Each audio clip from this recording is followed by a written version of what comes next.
Hi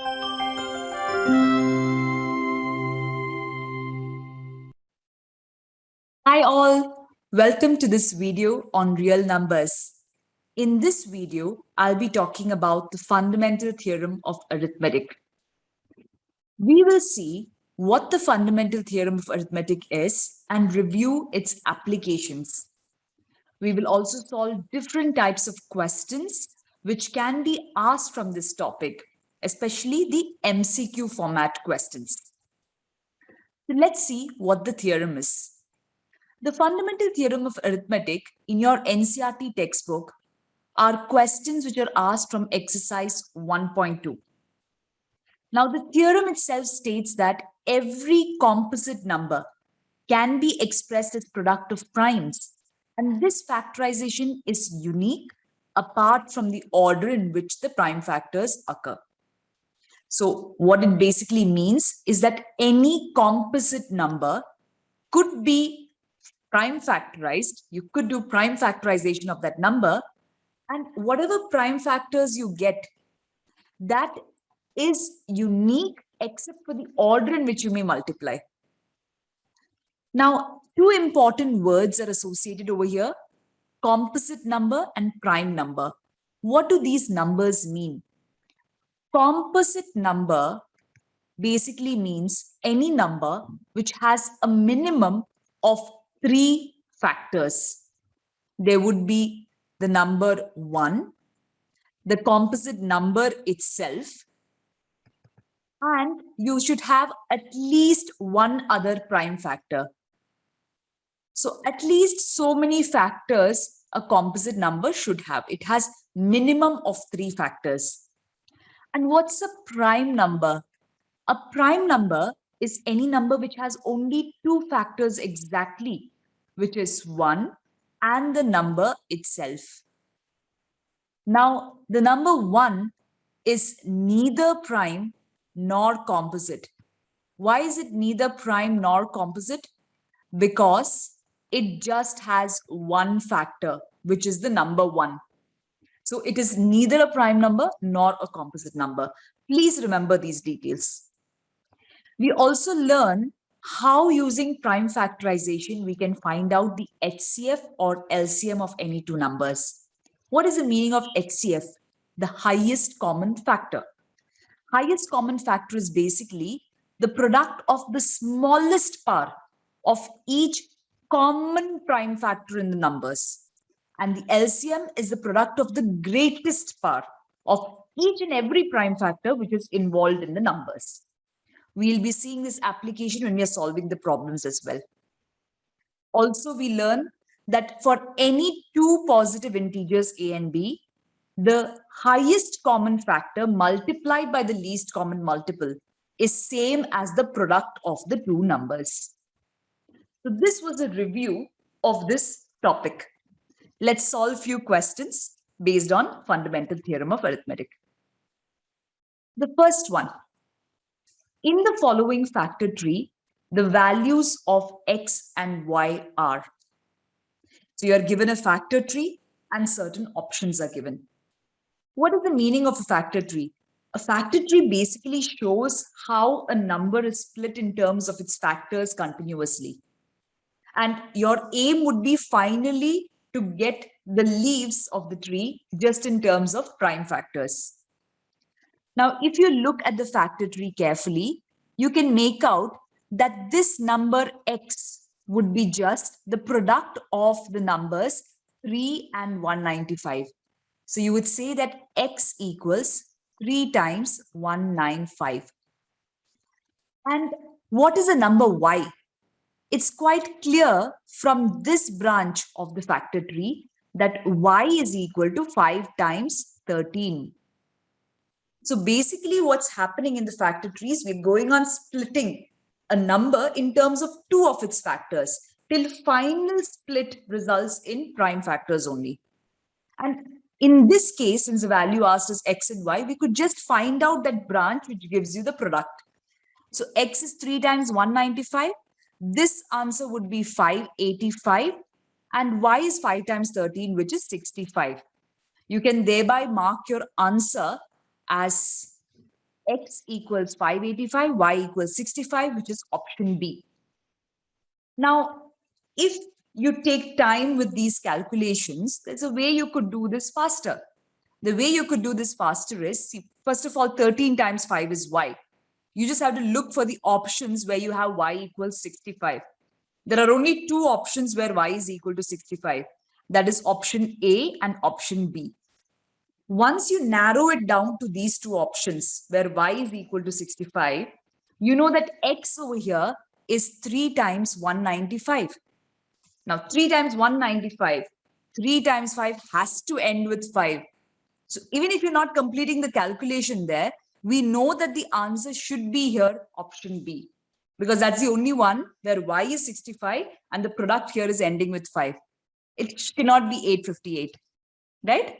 So few tips to make finding the answer faster for you. Let's go to the next question.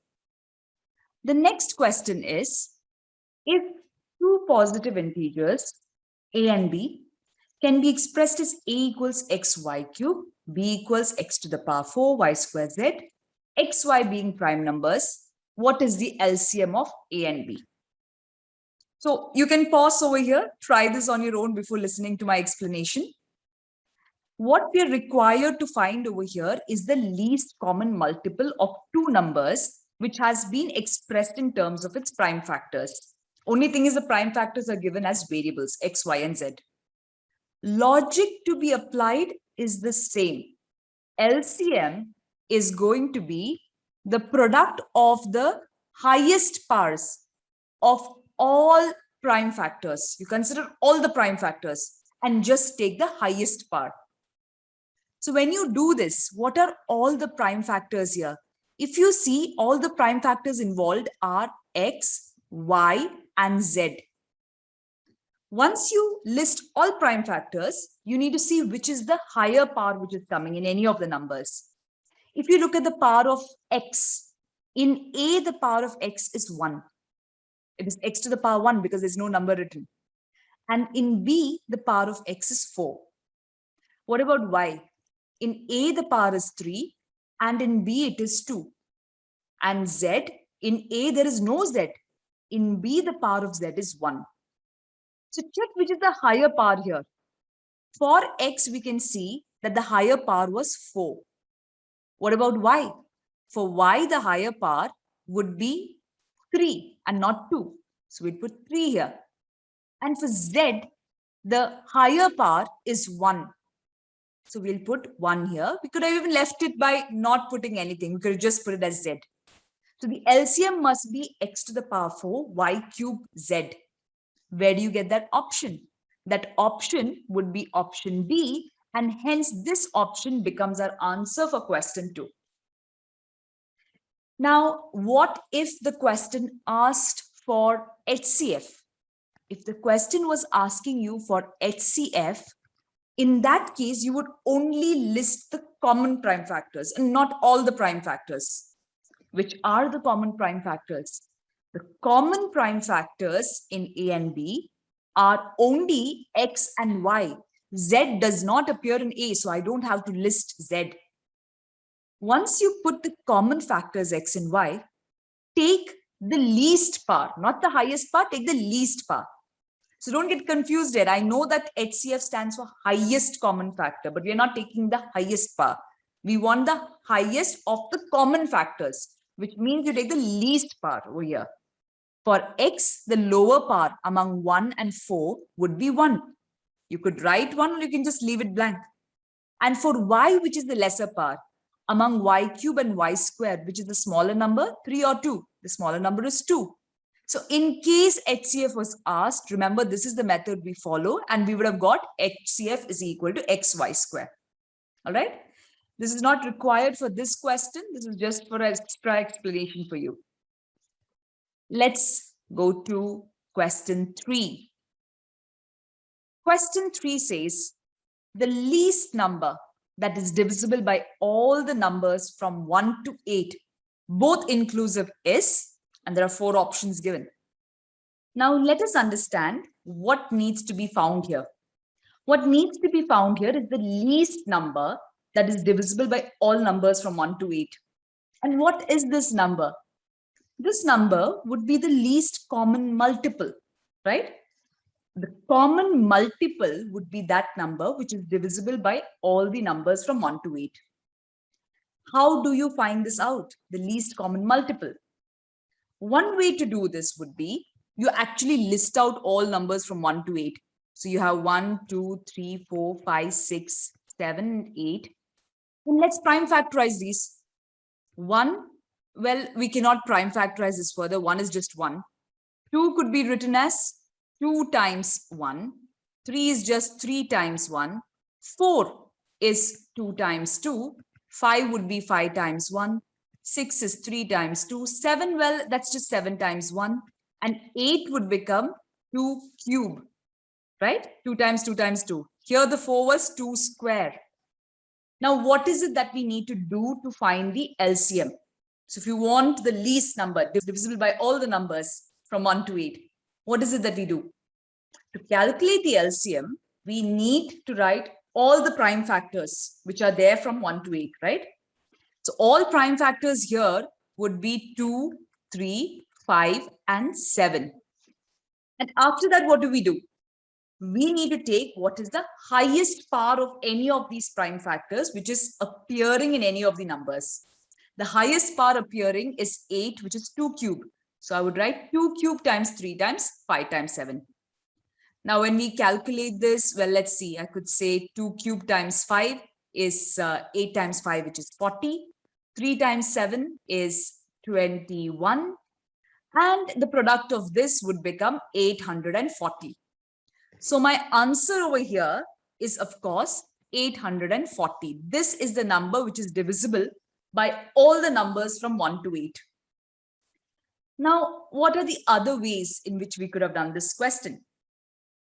We could have also solved this question by thinking about which are the prime numbers from 1 to 8.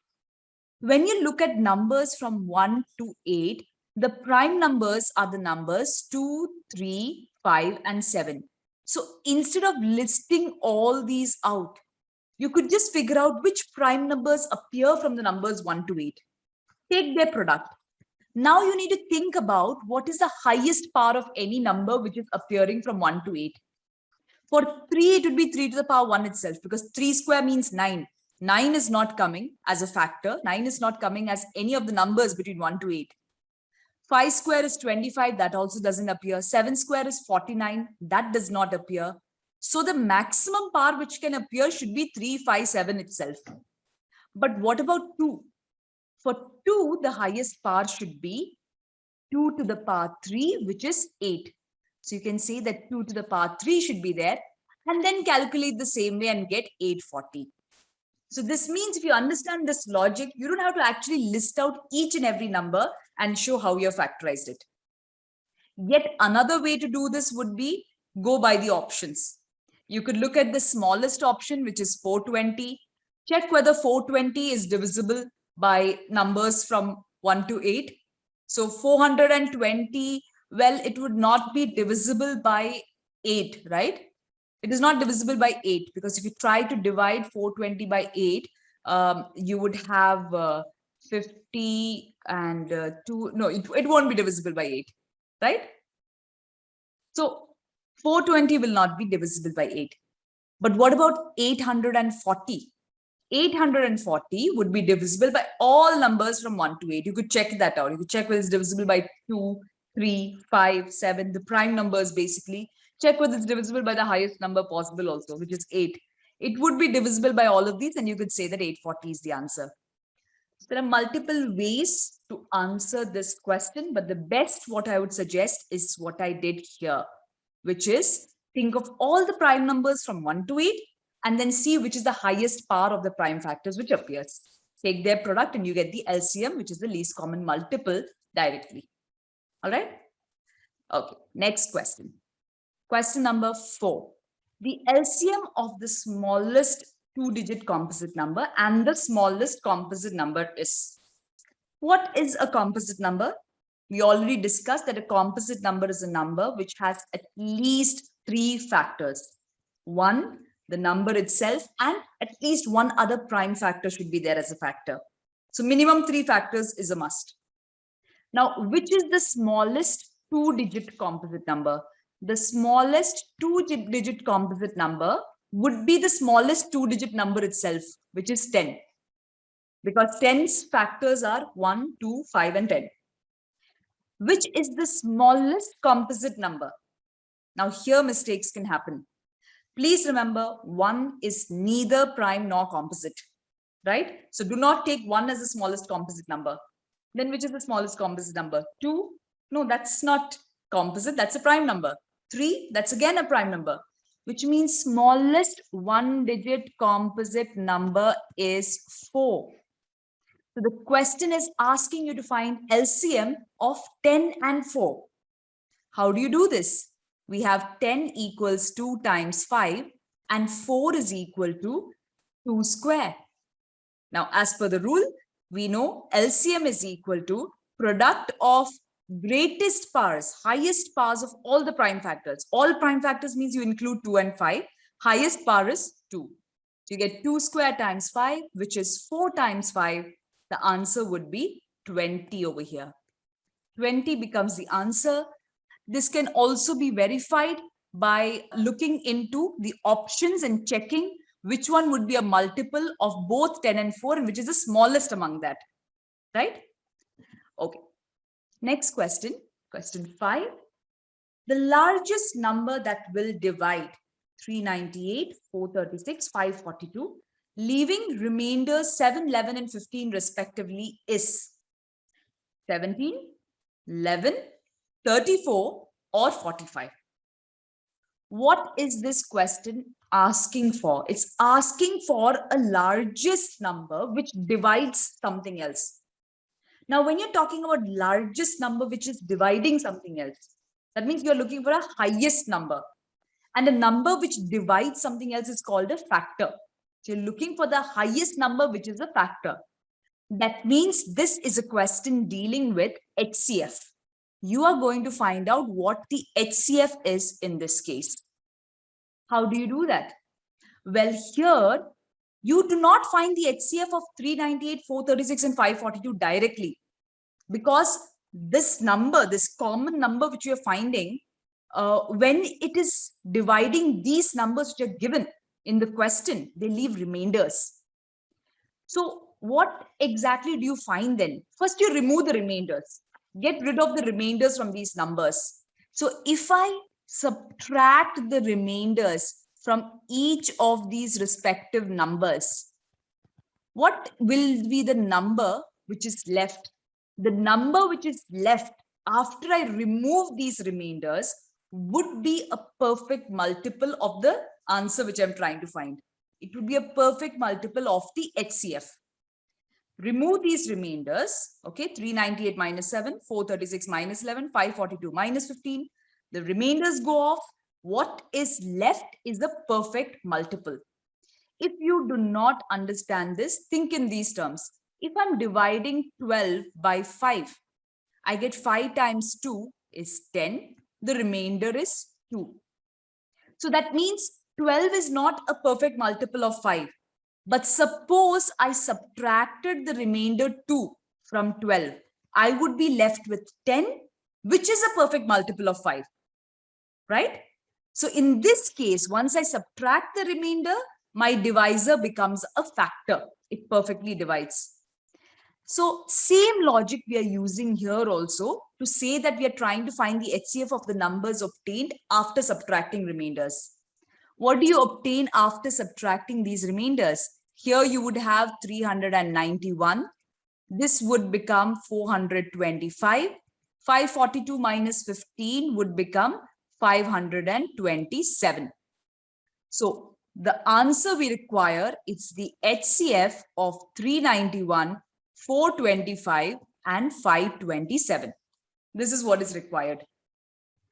Now, there is a way we can answer this easily without actually resorting to prime factorization.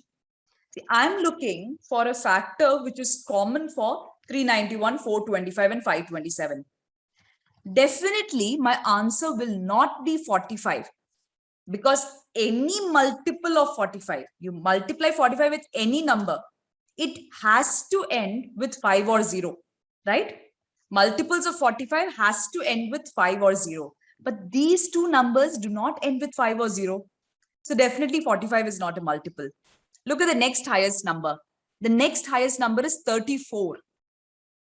Any multiple of 34 has to be an even number because 34 itself is an even number. So any multiple has to be even. But look over here. Again, these three numbers are odd numbers, which means that 34 is definitely not the answer what we're looking for. Then you have 17. 17 is a possibility. All right. But since we do not know divisibility rule for 17, we could check 11 and see whether 11 is the answer or 17 is the answer. Up. How do you check divisibility by 11? Here, if you these alternate digits, 3 plus 1 is 4, right?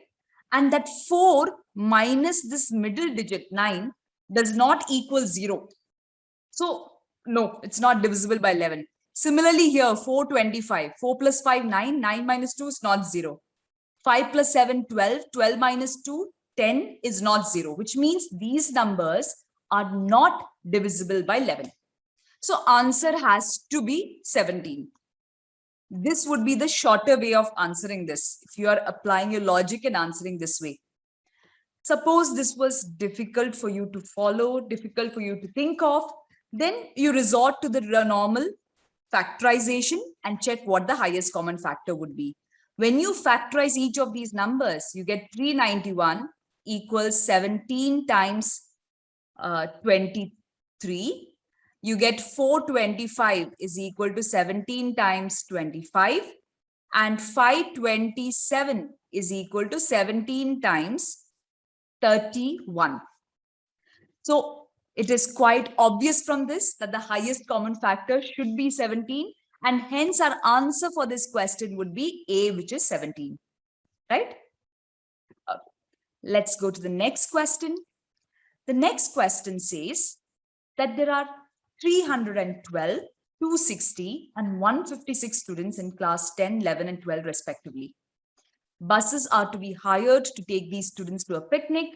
Find the maximum number of students who can sit in a bus if each bus takes equal number of students. And some options are given. What is it that we are finding in these questions? Now, you want to find out maximum number of students who can sit in a bus, provided each bus is taking equal number of students. So if it is to be equal number of students, that means that we are finding a factor of these numbers, something which is a common factor of 312, 260, and 156. And we want to maximize number of students in each bus. That means we are finding the highest common factor of 312, 260, and 156. Whatever is the highest common factor for these numbers becomes the answer. How do we do this? You can prime factorize each, or you can resort to eliminating between options as we discussed earlier. If you're prime factorizing here, 312 can be prime factorized as 3 times 104. And then this could be further factorized as 2 times 52. 52 could be factorized as 2 times 26. And then you have 2 times 13. 260, if you see, 260 could be written as 26 times 10, which is 13 times 2 times 2 times 5. And here we would have, this is 13 times 2 square times 5. What about 156? 156, I hope all of you can remember this, that 156 is the same as 13 times 12. This would be useful for you to remember. Please try to remember that 156 is 13 times 12. So we get 13 times 2 square times 3. 12 is 4 times 3, right? So 4 times 3 will become 2 square times 3. Now let's look at all these factorizations. Here we got 3 times 2 cube times 13. Here we had 13 times 2 square times 5. And this is 13 times 2 square times 3. So when you look at this, the HCF will be Take only the common prime factors. Common prime factors here for all the three together is 13 and 2. 13 and 2 appears in all the three. And which is the least power? The least power over here for 13 is 1. And for 2, the power would be 2. So the answer for HCF would be 13 times 4, which is 52. Our answer for this question becomes 52 students in each bus. Now I have a question for you. What if the question was, find out the total number of buses required so that you have maximum number of students in each bus? If that was the question, in that case, you would have to find out 312 divided by 52 plus 260 divided by 52 plus 156 divided by 52, right? You're dividing these many students into so many groups. So 312 by 52, 260 by 52, 156 by 52. So many buses would be required if that was the question, right? The last question we are going to discuss is this one. There is a circular path around the sports field. Priya takes 18 minutes to drive one round of the field. Harish takes 12 minutes. Suppose they both start at the same point at the same time and go in the same direction. After how many minutes will they meet? What will be the answer here? So if you're having a circular path, and let's say you're having Priya who's taking 18 minutes to drive one round. So Priya is taking 18 minutes to complete one round of the circular field. And we have Harish who is taking 12 minutes. And if you see, they both start at same point, same direction. So Harish is taking 12 minutes. Now you need to figure out after how many minutes will they meet. Now, when they meet, the time they have traveled must be common, correct? Both of them should have traveled for the same amount of time for them to meet. So Priya is completing a round in 12 minutes. Harish is completing in 18 minutes. If they have to meet at any point of time, the time for which they both have driven must be equal. Now, that equal time for which they both drive must be greater than both the times, right? It should be greater than 12 minutes, greater than 18 minutes. Only then they would meet up. So when you're finding an answer which would be higher than any of the given values, basically you're finding a multiple. You're finding a multiple of the values. Finding a multiple makes the value higher. So you're basically finding LCM of 12 and 18 here. Find LCM of 12 and 18. How do you do that? 12 basically is 2 square times 3 and 18 would be 3 square times 2. The LCM here would be, take all the prime factors. All prime factors means 2 and 3, and don't take the least powers. You're taking the highest powers. The highest powers would be 2 for both, which means answer becomes 4 times 9, which is 36 minutes. So the earliest they will meet will be at 36 minutes. And how does that happen? That happens when Priya is completing 3 rounds, right? So 12 times 3, 36 minutes. In 36 minutes, she's completing 3 rounds. And Harish is completing 2 rounds. So Harish is taking 18 minutes to complete a round, which means that he will complete 2 rounds in 36 minutes. So both of them meet at the starting point after 36 minutes. That's the logic here, right? Let's see now what we learned in this session mainly. So to summarize what we have learned, we saw that using fundamental theorem of arithmetic, you may get questions which are based on prime numbers and composite numbers, finding the LCM and HCF of prime numbers, composite numbers. You may also get questions based on applications of LCM and HCF to real life situations. So you need to be careful about the terms prime number, composite number, the meaning of HCF, LCM. You need to be good with doing prime factorization. This is something that you definitely need to be quick at so that you can answer these questions faster. Also, you would need to understand what are the applications of these HCF and LCM type questions, which means when you find HCF and you want to find a factor. Finding a factor means finding a number which is smaller compared to the numbers given.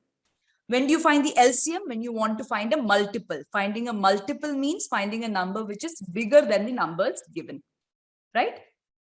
So do practice more questions from this section. It's a very scoring topic, fundamental theorem of arithmetic.